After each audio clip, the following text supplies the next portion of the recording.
उन बच्चों को ज़्यादा एक्सपोजर नहीं मिल पाया जिस तरीके से बहुत लोगों का सौभाग्य होता है कि बचपन से वो एक्सपोजर मिले कि बाहर जा रहे हैं, बाहर मटेरियल क्या मिल रहा है, वो देखें जाके कंस्ट्रक्शन क्या हो रही है। क्योंकि आजकल बच्चों को ये कहा जाता है कि नहीं तुम यहाँ बैठो पढ़ो, पेरेंट्स को भी लगता है यार हमारा बच्चा घर में रहना चाहिए, कहीं इधर उधर नहीं जाना चाहिए क्योंकि बाहर का माहौल इतना अच्छा नहीं है। तो शायद कहीं ना कहीं आर्किटेक्चर के लिए तो हम लोग अनजस्टिस कर रहे हैं कहीं ना कहीं कि उनको एक्सपोजर नहीं दे रहे। मैं स्टूडेंट्स को सबको यही कहना चाहूँगा कि आर्किटेक्ट एक उम्र चाहिए पकने के लिए। अगर एक उम्र आपके पास आर्किटेक्चर में नहीं है तो आप आर्किटेक्ट अच्छे नहीं बन सकते।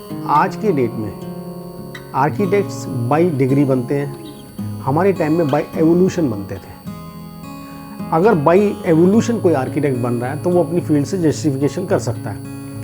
और अगर कुछ लोग मुझे कहते हैं आर्किटेक्चर का प्रोफेशन थोड़ा सा आज की डेट में डाउन हो गया, मैं ये कहता हूँ कि नहीं, आर्किटेक्चर का प्रोफेशन डाउन नहीं है। असल में हमने उनको सही तरीके से कंसीव नहीं किया, उसको देखा नहीं, उसको समझने की कोशिश नहीं की कि आर्किटेक्चर एक तरीके से ऐसा है जैसे संगीत बजाना है, कोई वीणा बजाना है, एक वाद्य को साधना है। आर्किटेक्चर एक बहुत बड़ी साधना है, ये 2-3 सालों में नहीं आ सकती। और अगर कोई सोचे कि 2-3 साल पढ़ के और हम ये कर लेंगे, मैं उन सब लोगों को यही कहना चाहूँगा कि भाई उसके लिए आपको थोड़ा सा बहुत पहले से लगना पड़ेगा। ये लाइन जो है, ये लाइन राजाओं की लाइन है, आप समझ लो मेरी बात। इस लाइन में जो भी हैं, पहले क्या कहते थे, पहले आर्किटेक्चर से पहले क्या होते थे, आप जितने भी मत्स्य महापुराण में पढ़ लीजिए, राज मिस्त्री हुआ करते थे। राज उनके आगे लिखा हुआ है। राज क्यों लिखा हुआ है? क्योंकि वो राजाओं से कनेक्टेड थे।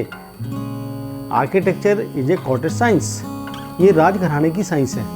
इनका सीधा सदैव संबंध राजाओं के घर से होता है। इसीलिए एक बहुत बड़े आर्किटेक्ट थे, चार्ल्स कोरिया का नाम सुना होगा आपने। उससे पहले कॉर्बुजियर साहब ये बात कहा करते थे कि I belongs to the higher families, rich families, because मैं जो सोचता हूँ उसको एग्जीक्यूशन सिर्फ अमीर आदमी दे सकते हैं, गरीब आदमी उस एग्जीक्यूशन को नहीं कर सकता।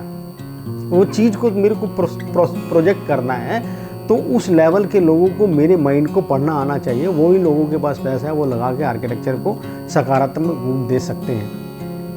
अब अगर हम देखें कि चार्ल्स कोरिया साहब, कॉर्बुजियर साहब इस तरीके की बातें क्यों कर रहे थे, तो इन सब के पीछे एक ही ध्येय था।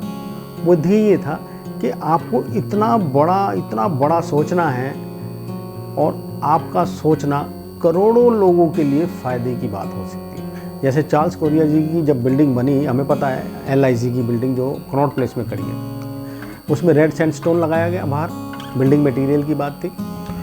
वो मेरे ख्याल से पहला टर्निंग पॉइंट था जब हिंदुस्तान के अंदर मटेरियल साइंस को लेके बातचीत शुरू हुई। उससे पहले मटेरियल साइंस को लेके कोई बात इतनी ज़्यादा थी नहीं। पहली मटेरियल साइंस को बातचीत जो शुरू हुई वो चार्ल्स कोरिया ने जो बिल्डिंग डिज़ाइन की, और जब बड़ा कंट्रोवर्सी हुआ उस बिल्डिंग का कि और कनॉट प्लेस के अंदर एक शीशे की बिल्डिंग बना दी है जो कि वहाँ पे रिजेंबल ही नहीं करती है, सारा कुछ वाइट है, सारा लो राइज है, वहाँ एक हाई राइज बिल्डिंग बना दी है और 3 खंबे खड़े कर दिए हैं। तो कोरियन साहब को इसके बारे में बहुत कुछ अपने ही प्रोफेशन से और बाहर से स्टूडेंट से बहुत रिवोल्ट झेलना पड़ा। आज वो कनॉट प्लेस का लैंडमार्क है। LIC की बिल्डिंग आपने देखी होगी।